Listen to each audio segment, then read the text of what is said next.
आप सभी विद्यार्थियों को मेरा नमस्कार और आपका स्वागत है मेरे चैनल टॉप 5 मैथ्स में। मैं सौर सिंह इस वीडियो में कक्षा 10 गणित में यूपी बोर्ड का सेट नंबर 1 जो 2025 में आया था 822 वीबी, आप अनसॉल्व में जाके देख सकते हैं। इसके 20 बहुविकल्पी प्रश्न इसमें कराएंगे।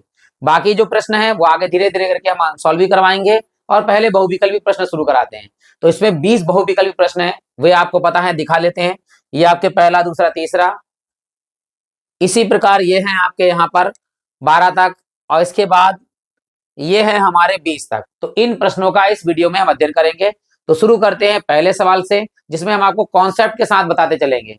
आप लॉन्ग में करना चाहें तो लॉन्ग में कर सकते हैं, लेकिन हम आपको शॉर्ट ट्रिक के साथ में इसको सॉल्व कराएंगे। तो चलिए शुरू करते हैं पहले सवाल से, जो इस प्रकार दिया हुआ है। और याद रखना, अगर आपको वीडियो पसंद आए तो आप लाइक कर सकते हैं, चैनल को सब्सक्राइब कर सकते हैं, बाद में प्लेलिस्ट में जाकर और बहुत सारे सवाल देख सकते हैं। शुरू करते हैं पहला सवाल। देखिए जो दिया गया है कि एक परमेय संख्या और एक अपरमेय संख्या का योग होगा। यहाँ योग की बात कर रहा है, जिसमें एक परमेय संख्या हो और एक अपरमेय संख्या हो। तो मैं आपको सभी चीजें बता देता हूँ, देख लीजिए। वैसे तो आप ऑप्शन है, पहला है परमेय संख्या, दूसरा है प्राकृत संख्या, तीसरा है पूर्ण संख्या और चौथा है आपका अपरमेय संख्या। याद रखना, अगर एक अपरमेय संख्या है, मान लीजिए √2, और इसमें एक परमेय संख्या 2, अगर हम जोड़ देते हैं तो ये क्या बन जाता है, ये अपरमेय संख्या है। तो याद रखना, अगर जोड़ है तब भी अपरमेय संख्या है। मान लीजिए इसी प्रकार √3 के साथ में अगर हम घटा दें 5, तो भी अपरमेय संख्या। अगर योग हो रहा है एक अपरमेय एक परमेय, और अंतर हो रहा है, नहीं घटाया जा रहा है, एक अपरमेय और परमेय, तो सदैव वो संख्या क्या आएगी, अपरमेय आएगी। ऑप्शन नंबर डी हमारा सही है। लेकिन अगर दोनों गुणा हो रही हो या भाग हो रही हो, अपरमेय है यानी एक अपरमेय है और एक परमेय है, तब भी अगर √2 की गुणा हम मान लीजिए 7 से कर रहे हैं, या हम अगर भाग करें √5 को भाग कर दे हम 11 से, तो ध्यान दीजिएगा, गुणा हो रहा है तो भी और भाग हो रहा है तब भी, तो ये भी क्या कहलाएंगी, अपरमेय संख्या ही कहलाएंगी। ये आपको याद रखना है। अगर एक परमेय हो एक अपरमेय हो, अगर उनका योग है, उनका अंतर है, उनकी गुणा है, उनका भाग है, तो हमेशा जो है वो एक अपरमेय संख्या ही प्राप्त होगी। तो ऑप्शन नंबर यहाँ पर डी बिल्कुल सही है। बढ़ते हैं अगले प्रश्न की ओर। अगर वीडियो पसंद आए तो आप लाइक कर सकते हैं।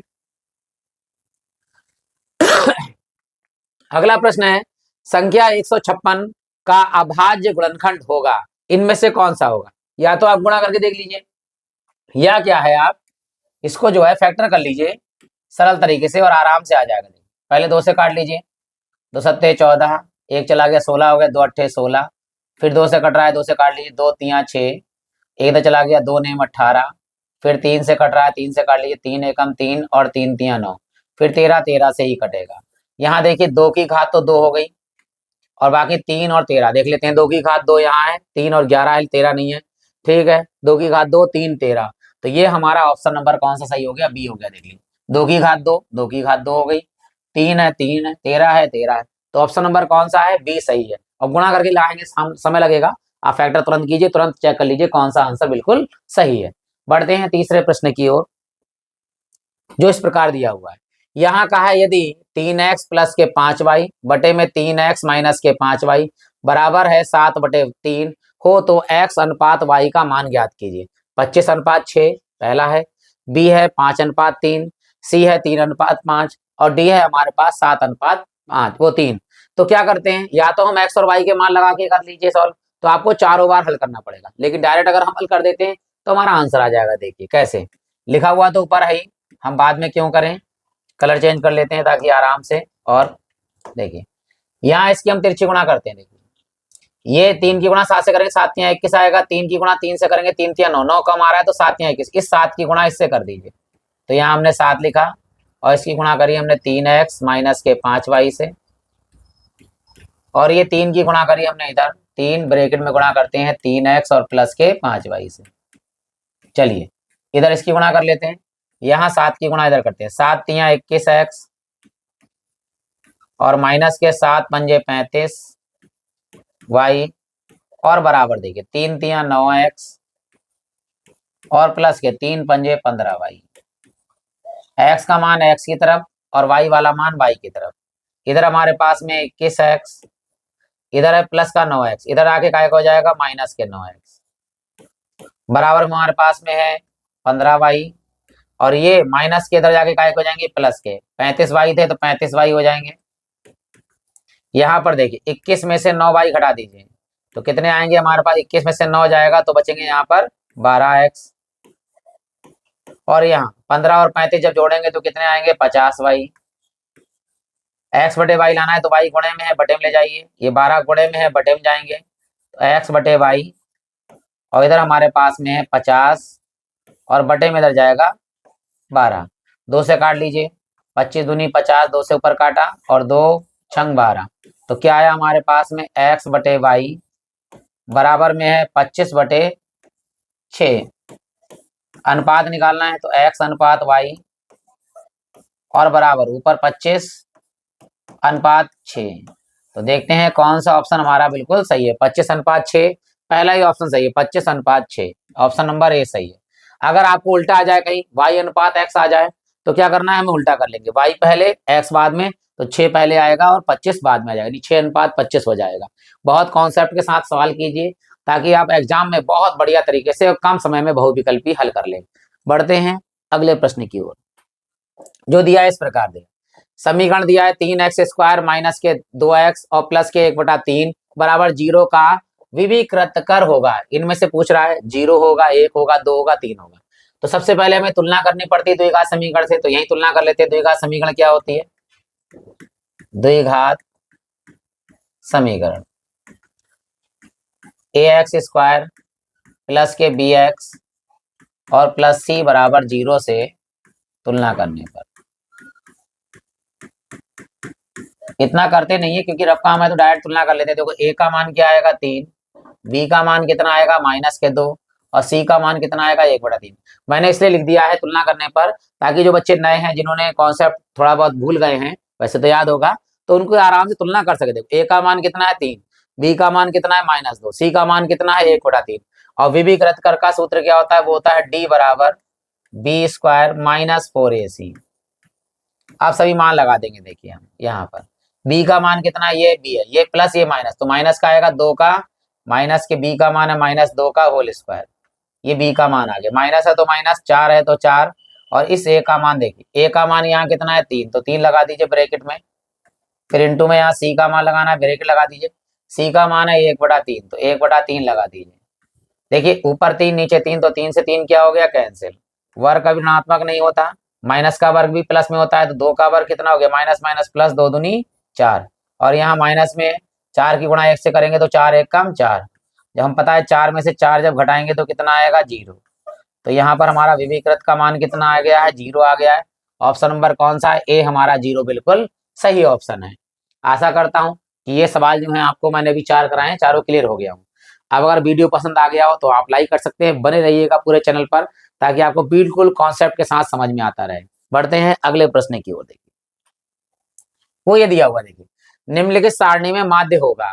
अब माध्य निकालना है, वर्ग अंतराल दिया है, बारंबारता दिया है, तो आपको क्या करना पड़ेगा, पहले आप मध्यमान निकालेंगे, मध्यमान के मान कल्पित मान के अगर लघु विधि करते हैं तो, वरना आप एफ का मान निकालें। हम यहीं पर डायरेक्ट आपको सारणी नहीं बनानी पड़ेगी और आराम से कर सकते हैं। देखिए कैसे, सबसे पहले हमें चाहिए होता है एफ एक्स क्या होता है, देखिए एफ एक्स ये बारंबारता है, ये एफ एक्स, इसका अगर योगफल करेंगे तो एफ एक्स आ जाएगा।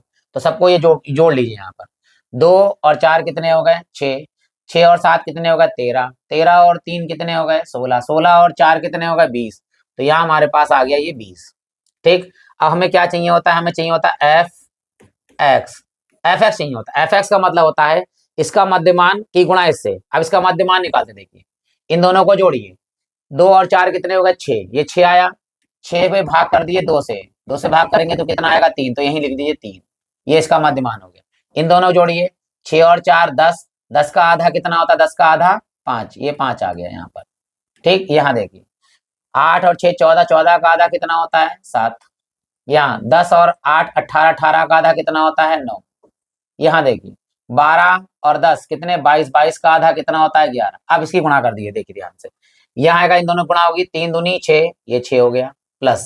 ठीक, यहाँ लगाइए 5 5 चौक कितने हो गए, 5 चौक हो गए 20, यहाँ लिख दीजिए प्लस आगे, 7 सत्ते 49, 49 यहाँ लिख दिया प्लस आगे, 9 तिया 27, यहाँ 27 लिख दिया प्लस आगे, 11 चौक 44, ये 44 आ गया। इन सबका हमें क्या करना है, जोड़ना है और यहाँ लिख देना है। तो चलिए जोड़ते हैं, देखो सरल तरीके से, ये 44 है और ये 6 है। जब 44 और 6 जोड़ेंगे तो कितने आ जाएंगे हमारे पास 50। ये 50 आ गए। फिर कितना लिखा हुआ है यहाँ पर 20, यहाँ 20 लिख दीजिए। इन दोनों को जोड़ देते देखो। 9 और 7 जोड़ेंगे तो कितना आएगा 16। 16 हासिल आया कितना 1। 4 और 2 कितने होगा 6। 6 और 1 कितने होगा 7। यहाँ जोड़ दीजिए प्लस यहाँ पर 6 का 6 आ गया। अब यहाँ जोड़ेंगे 7 और 2 9। 9 और 5 कितने हो गए 14। 14 यानी कितना आया हमारे पास में 146। ये एफ एक्स हमारे पास 146 आ गया। और माध्य का सूत्र हम बहुत अच्छे से जानते हैं। क्या होता है माध्य का, जिसे हम लिखते हैं एक्स बार बराबर सिग्मा एफ एक्स और बटे में आ जाएगा हमारे पास सिग्मा एफ। चलिए मान लगाते हैं। सिग्मा एफ एक्स का मान कितना है 146 और बटे हमारे पास कितना है 20। यहाँ 0 है। 0 जब हम काटेंगे तो एक अंक से पहले क्या लगा देंगे दशमलव लगा देंगे। अब 2 से काट लीजिए। 2 से काटेंगे पूरा, देखिए 2 सत्ते 14, दशमलव का दशमलव और 2 तिया 6। तो कितना हमारा आंसर आया 7.3। ये हमारा आंसर हो गया। तो 7.3 कौन सा ऑप्शन है, डी ऑप्शन है 7.3। आंसर बिल्कुल सही है। अगर आप बहुविकल्पी कर रहे हैं तो आपके बिल्कुल कॉन्सेप्ट के साथ आराम से सरल कीजिए, पेशेंस के साथ सवाल करना है। देखो गलती नहीं करनी है, भले देर हो जाए। और ये भी याद रखिएगा इतनी देर ना करो कि जो है देर हो जाए और इतने तेज ना चलो कि एक्सीडेंट हो जाए। तो ध्यान रखना, ना धीरे चलो और ना तेज चलो। तो कहते हैं इतने धीरे ना चलो कि देर हो जाए और इतनी तेज ना चलो एक्सीडेंट हो जाए। तो बहुत पेशेंस के साथ सवाल कीजिए, गलत नहीं होना चाहिए, क्योंकि 1 नंबर बहुत कीमती होता है पास होने के लिए। बढ़ते हैं अगला प्रश्न। कभी कभी क्या होता है एक एक नंबर से जो है डिवीजनें रुक जाती हैं। पता लगा फर्स्ट आने को है, 1 नंबर कम रह गया, सेकंड में रह गए। तो इसलिए बहुत पेशेंस के साथ हर एक सवाल इंपॉर्टेंट होता है, उसको बहुत बहुत बढ़िया से करेंगे। अब देखिए ये सवाल दिया हुआ, ये सवाल थेस प्रमेय से हुई जाएगा और इसका समरूप त्रिभुज की प्रमेय से, दोनों से होगा। देखिए चलिए क्या दिया हुआ है और क्या लिखना है। यहाँ लिखा है त्रिभुज एबीसी, त्रिभुज ए बी सी दिया हुआ है, जिसमें डी ई समांतर है किसके बीसी के। ये डी ई है, ये समांतर है किसके बीसी के। आगे इस प्रकार है कि एडी का मान दिया हुआ है 1.5 सेंटीमीटर और डीबी इस डीबी का मान दिया है 3 सेंटीमीटर और इस एई का मान दिया है 2 सेंटीमीटर। हमें क्या निकालना है, यहाँ देखना है, हमें निकालना है एसी। एसी का मतलब यहाँ से यहाँ तक। तो पहले हम कितना ई से का मान निकालेंगे, जिसमें हम ये जोड़ देंगे और हमारा आंसर आ जाएगा। तो क्या होता है समरूप त्रिभुज की प्रमेय, ध्यान दीजिएगा। ये छोटी वाली भुजा यानी एडी का अनुपात किसके साथ, डीबी के साथ, बराबर होता है किसके, एई का अनुपात किसके साथ, ईसी के साथ। चलिए भाई मान लगा देते हैं सभी। एडी का मान है 1.5 और इसका मान है डीबी का मान है 3 बराबर एई का मान कितना, एई का मान है 2 और ईसी का तो मान हमें निकालना है। तो तिरछी गुणा कर लेते हैं यहाँ पर इस तरह से। तो यहाँ गुणा करेंगे ऊपर 1.5 की गुणा किससे होगी, ईसी से, और यहाँ गुणा हो जाएगी 3 दूनी 6, ये गुणे में है कायम चले जाएंगे बटे में। तो ईसी बराबर है 6 और नीचे हमारे पास में है 1.5। ऊपर 6 है, एक नीचे 1.5, दशमलव के ऊपर दशमलव लगा दीजिए। यहाँ पर संख्या लिखिए तो 0 लगा दीजिए, पॉइंट से पॉइंट कैंसिल कर दीजिए। कितना ऊपर आया 60 और नीचे कितना है 15। 15 से काटिए 15 चौको 60। तो हमारे पास क्या मान आया है अभी ईसी। ईसी कितना है 4 सेंटीमीटर, ठीक है 4 है। ईसी हमारे पास आ गया 4 सेंटीमीटर। हमें क्या चाहिए है पूरा एसी। एसी कितना हो गया 4 + 2 कितना हो गया 6। तो याद रखना एसी हमारे पास आया है 2 + 4 बराबर 6 सेंटीमीटर। अब देखते हैं कि 6 कौन से ऑप्शन में लिखा है, वहीं लगा देते हैं। देखिए यही ऑप्शन है, देखो 6.0 सेंटीमीटर, बाकी तो कोई है नहीं। तो ऑप्शन कौन सा सही है हमारा, ए ऑप्शन बिल्कुल सही है। 6 सवाल यहाँ तक हमारे हो गए। अब बढ़ते हैं 7वें प्रश्न की ओर। आशा करता हूँ कि आपको अच्छा लग रहा होगा, वीडियो समझ में आ रहा होगा। तो बढ़ते हैं अगले प्रश्न की ओर। यहाँ लिखा हुआ है बिंदु दे रखे हैं, बिंदुओं 2, 3 और 4, 1 के बीच की दूरी इनमें से कौन सी है, 2 मात्रक है या 2√2 मात्रक है, √2 मात्रक है या 3 मात्रक है। सबसे पहले जब बीच की दूरी निकालते हैं तो यहाँ पर x1 y1 और यहाँ पर x2 y2 और बीच की दूरी का सूत्र हम लिख देते हैं, वैसे तो आप सब लोगों को आता होगा। तो बीच की दूरी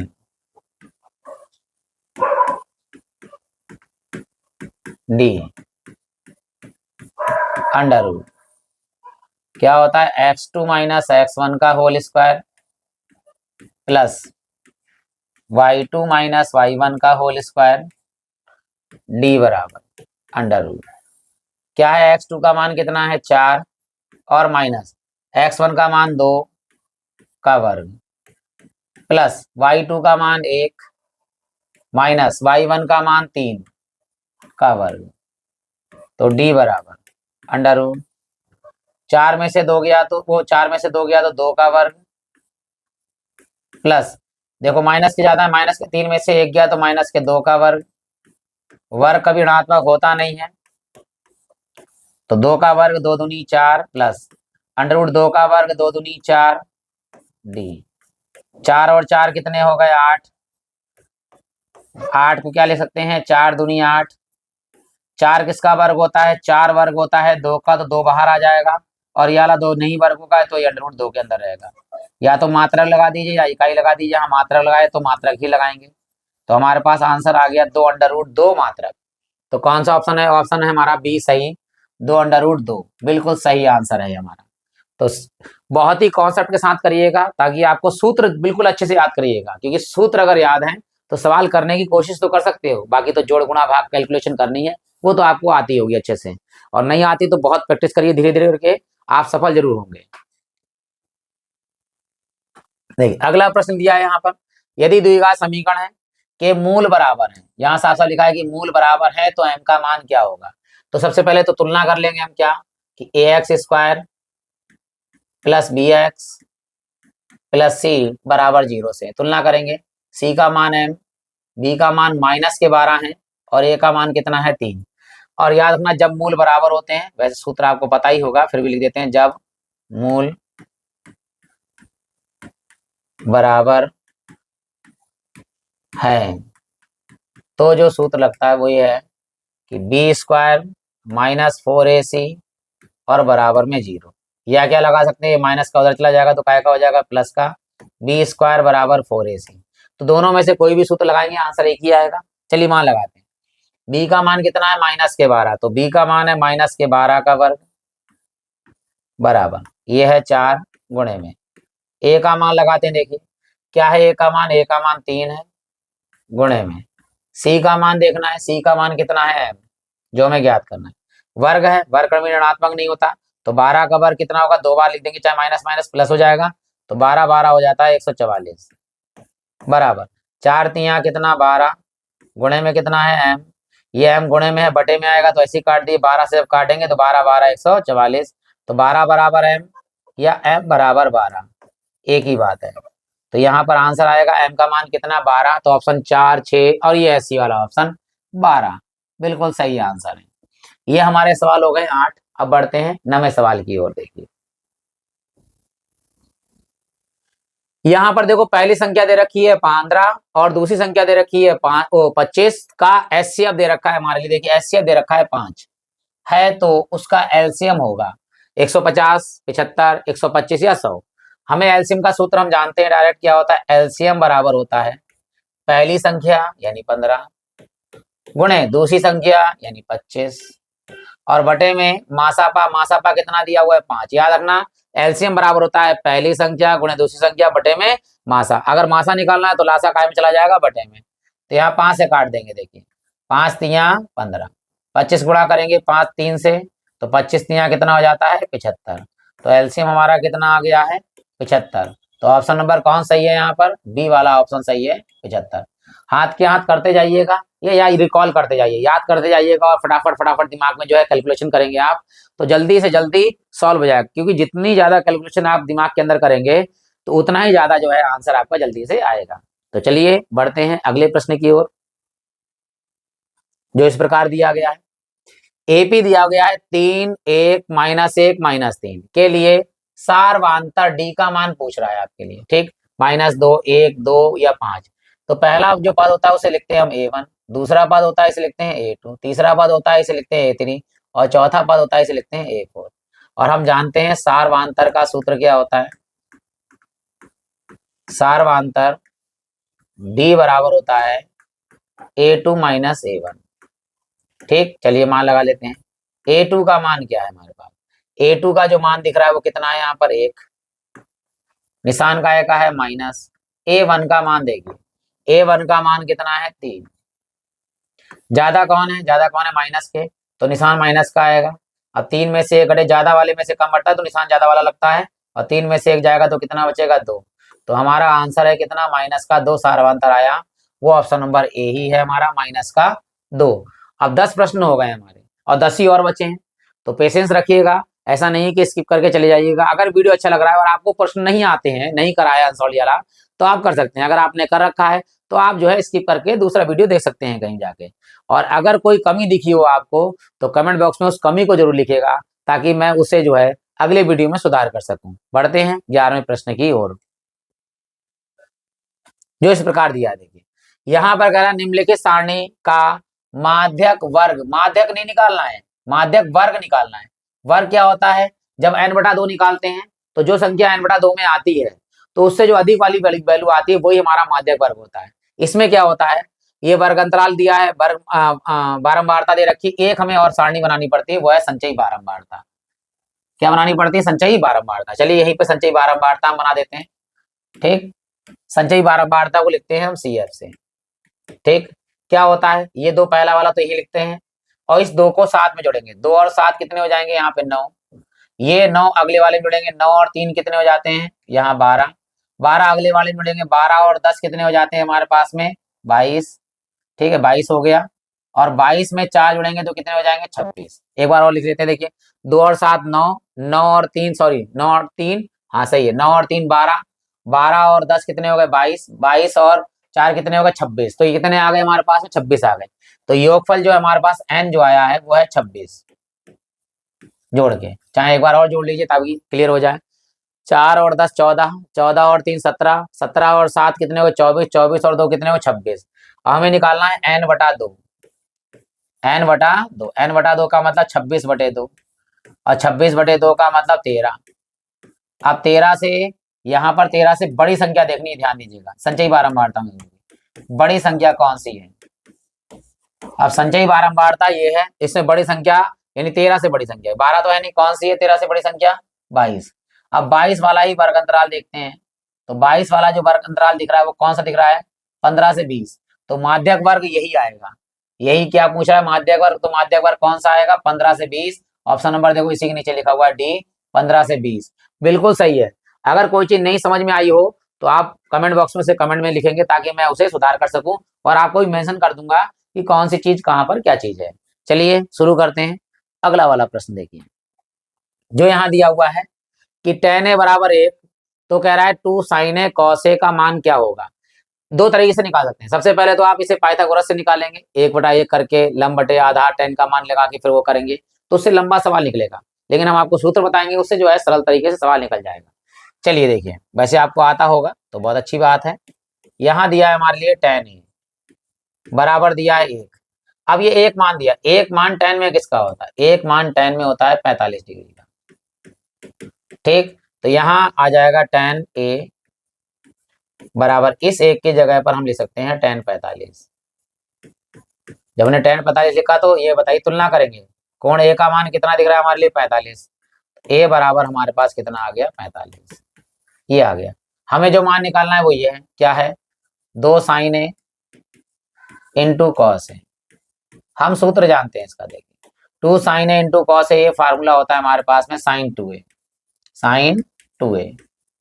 चलिए भाई a का मान हमें पता है, क्या दिया है अभी निकाला हमने, देखिए sin, ये तो 2 ऐसे ही रहेगा गुणे में, a का मान कितना है 45 डिग्री, तो यहाँ पे लगा दीजिए 45 डिग्री a से का मान, और 45 दूनी कितना होता है 90, और हम जानते हैं sin 90 का मान कितना होता है 1। तो ये हमारा आंसर आ गया, कौन सा, ऑप्शन नंबर सी 1। आपको जिस विधि से आता है आप उसी विधि से भी कर सकते हैं। अगर आपको ये याद हो जाए अच्छे से तो फटाफट सॉल्व करिए, क्योंकि बहुविकल्पी 20 प्रश्न आते हैं आपके यूपी बोर्ड में, तो उन 20 प्रश्नों को कम से कम समय में जितना करेंगे, ताकि आप उन 50 प्रश्नों को सॉल्व कर पाएंगे जिसे आपको रिटन में एग्जाम देना है वहां पर। चलिए अगला सवाल देखिए, यहाँ लिखा हुआ है कि एक वृत्त का केंद्र से, एक वृत्त के केंद्र से 25 सेंटीमीटर दूर स्थित एक बिंदु कौन सा है Q। चलिए, से वृत्त की स्पर्श रेखा खींची जाती है, 24 सेंटीमीटर है वृत्त स्पर्श रेखा, वृत्त की त्रिज्या पूछ रहा है। चलिए सबसे पहले हमने एक वृत्त बनाया, इस वृत्त का केंद्र है यहाँ पर, वो ले लिया हमने केंद्र। इस केंद्र से 25 सेंटीमीटर दूरी पर बिंदु कौन सा है, Q बिंदु है। तो क्यू बिंदु ले लिया 25 सेंटीमीटर पर, यहां से यहाँ क्यू बिंदु ले लिया। इसकी दूरी केंद्र से दूरी कितनी है 25 सेंटीमीटर। आगे क्या कहा है कि स्पर्श रेखा की लंबाई कितनी है 24। यहां से स्पर्श रेखा डाली है इस पे वृत्त पे, इस स्पर्श रेखा की लंबाई कितनी है 24 सेंटीमीटर। ठीक, अब पूछ रहा है वृत्त की त्रिज्या क्या होगी। इस केंद्र से हमने इस स्पर्श रेखा पे लंब डाला, जैसे ही लंब डालेंगे ये मान लीजिए पी, तो ये जो कहलाएगी वो कहलाएगी त्रिज्या।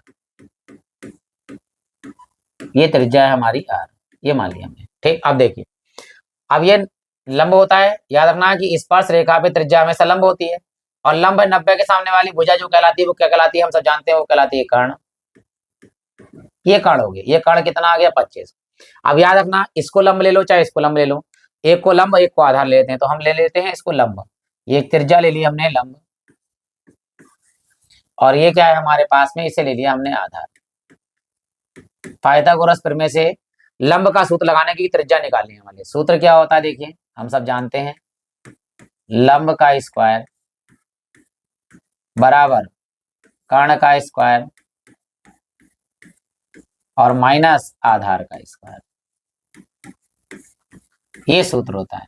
लंब कौन है, त्रिज्या, त्रिज्या मतलब आर का वर्ग बराबर कर्ण कितना है, कर्ण है हमारे पास में 25, तो 25 का वर्ग माइनस आधार हमारे पास क्या है वो है 24, तो 24 का वर्ग। आर स्क्वायर बराबर 25 का वर्ग 625 माइनस 24 का वर्ग 576। 625 में से 576 घटाएंगे तो कितना आएगा हमारे पास में 49। 49 किसका वर्ग होता है, 7 का वर्ग होता है। तो आर का मान कितना आ गया हमारे पास में 7, और मान काय में दे रखा है सेंटीमीटर में, तो त्रिज्या काय में आएगी सेंटीमीटर में, कितनी आएगी 7 सेंटीमीटर। तो ऑप्शन कौन सा सही है, इसमें ए ऑप्शन बिल्कुल आपका सही है। 13 सवाल हमारे क्लियर हो गया। तुक्का नहीं लगाने का है, क्योंकि तुक्का नहीं लगाते इसलिए कि तुक्का में ऑप्शन गलत होने के चांसेस ज्यादा होते हैं।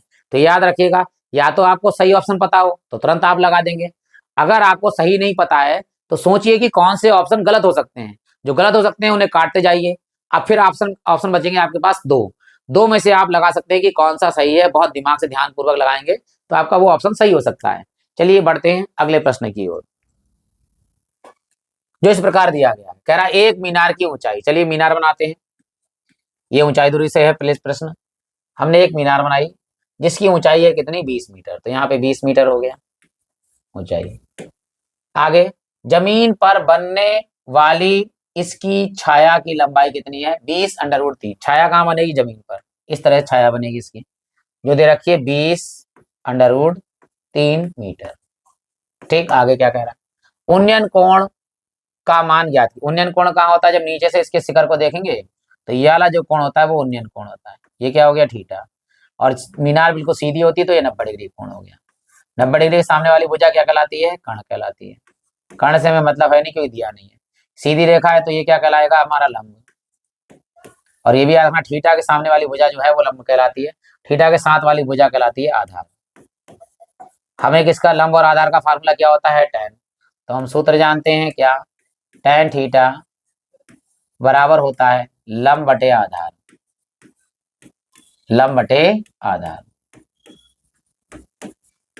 तो tan थीटा बराबर लंब कितना है, लंब है 20 मीटर यानी 20, आधार कितना है 20√3, तो 20√3।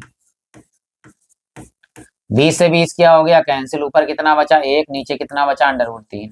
तो tan थीटा बराबर 1/√3। हमें ये पता होना चाहिए 1/√3 tan में क्या मान होता है, 1/√3 मान tan में होता है tan 30 डिग्री का। ठीक, तो यहाँ पर हो गया हमारे पास tan थीटा बराबर tan 30। हमें किसका मान चाहिए, उन्नयन कोण यानी थीटा का मान। तो थीटा का मान कितना दिख रहा है हमारे लिए 30 डिग्री। तो इस सवाल का जो ऑप्शन नंबर है कौन सा सही होगा 30 डिग्री, वो है ए ऑप्शन सही है 30 डिग्री। 14 सवाल हो गए, 15 में पढ़ते हैं, जो इस प्रकार दिया है। 14 सेंटीमीटर त्रिज्या के एक वृत्त का एक चाप उसके केंद्र पर 30 डिग्री का कोण बनाता है। चाप बनाता है 30 डिग्री कोण, आंतरित करता है, तो संगत त्रिज्य खंड का क्षेत्रफल पूछ रहा है। तो सबसे पहले हमें एक चित्र बना लेते हैं ताकि आपको क्लियर हो जाए त्रिज्यखंड क्या होता है। ये एक वृत्त है, ये इसका केंद्र है, और यहाँ पे मान लीजिए ये चाप है, यहाँ से यहाँ तक ये ए ये बी, ये चाप है, ये केंद्र पर बनाता है कोण कितने डिग्री का, वो बनाता है 30 डिग्री का कोण, यानी ये 30 डिग्री हो गया, थीटा मान लिया इसको, और ये केंद्र हो गया वो, ये थीटा है 30 डिग्री का। त्रिज्या इसकी कितनी दे रखी है, आर बराबर 14 सेंटीमीटर, 14 सेंटीमीटर त्रिज्या दे रखी है। क्या पूछ रहा है, संगत त्रिज्यखंड का क्षेत्रफल। तो सूत्र क्या होता है, त्रिज्य खंड का क्षेत्रफल, खंड का क्षेत्रफल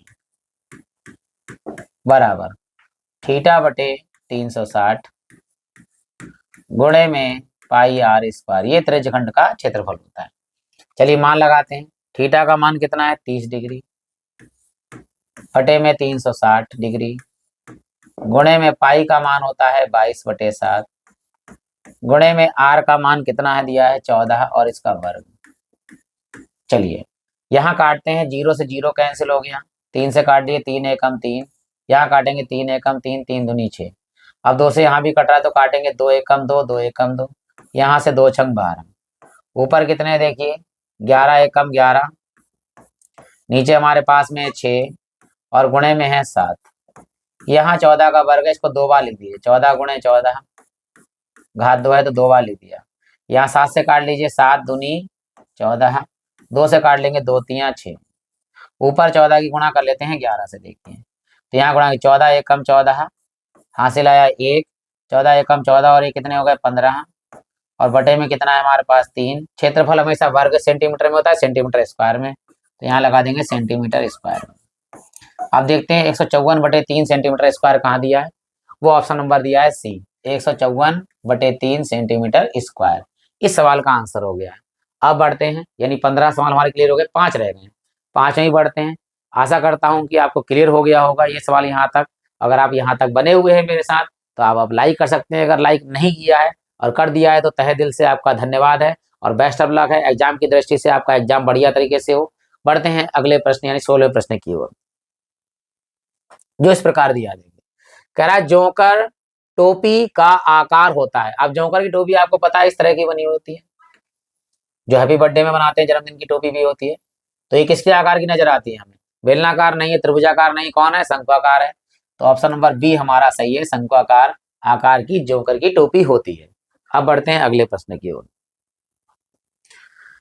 कह रहा है देखो कल्पित माध्य विधि तथा पग विचलन विधि का सरलीकरण रूप होता है। याद रखना, चाहे कल्पित माध्य विधि हो चाहे पग विचलन विधि हो, वो आपकी प्रत्यक्ष विधि होती है, बाकी कोई विधि याद करने की जरूरत नहीं। अप्रत्यक्ष विधि, संयुक्त विधि या सरल विधि, तो कौन सी होती है, प्रत्यक्ष विधि। जब आप कल्पित मान मानते हैं तो वो कहलाती है हमारी प्रत्यक्ष विधि कहलाती है। चलिए अगले प्रश्न की ओर। ये दे रखा हुआ है कि यदि कुछ प्रेक्षकों का माध्य दिया हुआ है कितना 15 और माध्यिका कितनी दे रखी है 24, तो क्या पूछ रहा है, बहुलक होगा 49, 47, 46 या 42। सूत्र हम जानते हैं बहुलक का क्या, कि बहुलक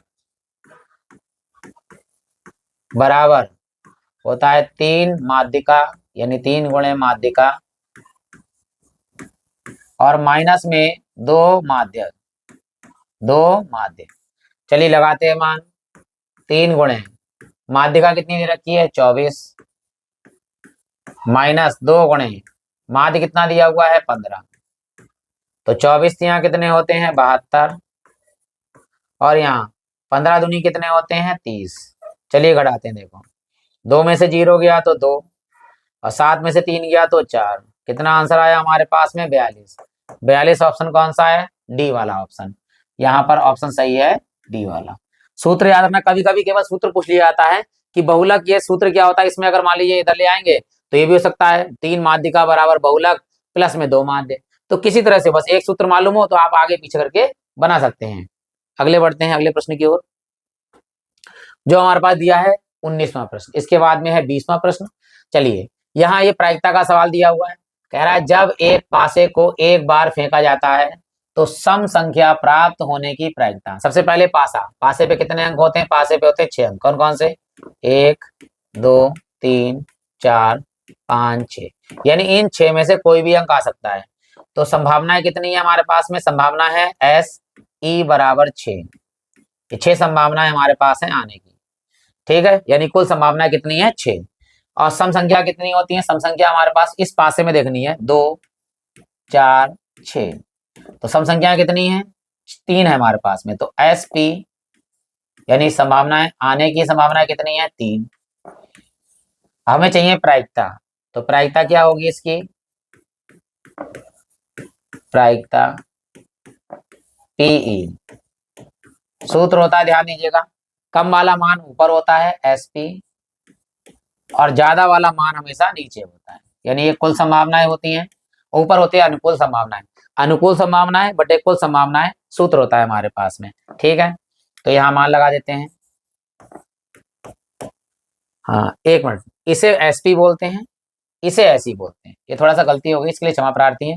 जो कुल संभावना होती है उसे एसपी से नोट करते हैं और जो अनुकूल संभावना होती है एसई से नोट करते हैं। तो ऊपर आएगा एसई बटे में एसपी, ठीक है।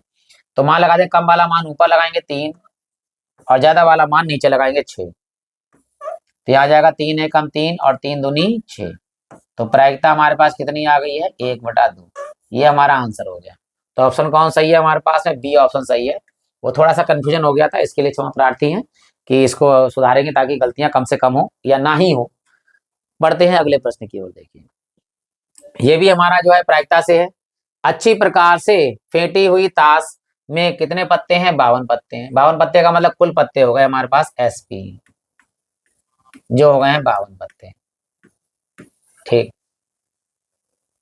में से एक पत्ते को यादृच्छिक निकालने पर पत्ते के रानी होने का, रानी का मतलब होता है क्यून, क्यून कितनी होती है? ध्यान दीजिएगा, एक ताश के पत्ते में 52 होते हैं, जिसमें 13 पत्ते चिड़ी के होते हैं, 13 पत्ते हुकुम के होते हैं, 13 पत्ते पान के होते हैं, 13 पत्ते ईंट के होते हैं। तो 4 प्रकार के हो गए पत्ते, और 4 ही बेगम होंगी, 4 ही बादशाह होंगे, 4 ही इक्का होंगे, 4 ही गुलाम होंगे, सारे सब कुछ होंगे। तो बेगम कितनी होंगी? 4। तो रानी यानी बेगम होने की संभावना कितनी है? एस ई बराबर केवल 4 बेगम होंगी, जो एक चिड़ी की बेगम होगी, एक हुकुम की बेगम होगी, और एक ईंट की बेगम होगी, और एक पान की बेगम होगी। तो प्रायिकता निकाल, केवल एक पत्ता निकालना है। तो प्रायिकता होगी पीई बराबर, ऊपर आएगा एसई और बटे में आएगा हमारा एसपी। एसई का मान कितना है? 4 और एसपी कितना है हमारे पास में? 52। तो यहाँ 4 से काट देंगे तो 13 चौको 52। तो प्रायिकता कितनी आ गई? 1/13।